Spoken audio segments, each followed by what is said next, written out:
we have the ability now to make a change. We have the ability now to do things, the right way. And it's like, don't live off a year ago, 6 months ago, 25 years ago, because we do that, the highs and the lows. Like, oh yeah, I used to do this. Well, why'd you stop? It's like, I used to give, I used to do that, I used to, sing. Or, well, why'd you stop? Like keep it going. This life is short, man. Like to think that I'm 47, I'll be 50 in a few more years, and my kids are getting older now. It's like, man, I remember my daughter was just born, the first one. And it's like, man, now she's going to be an adult just in a few, next year. Now she's 11 months away. First it was like, man, it's 13 months, she'll be 18. She's only 16.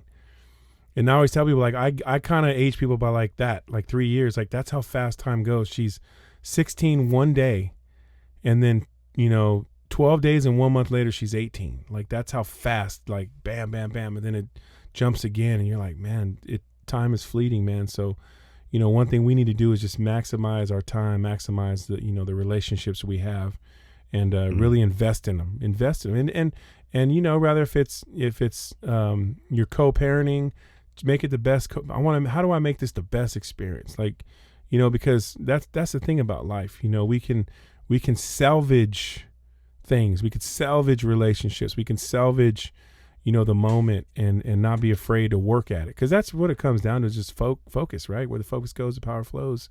And where you focus, that's where you're going to make the most impact, cause like I said, you're not going to hit a target you don't aim for, period. So if I put a target out there and I focus, I'm going to hit that target.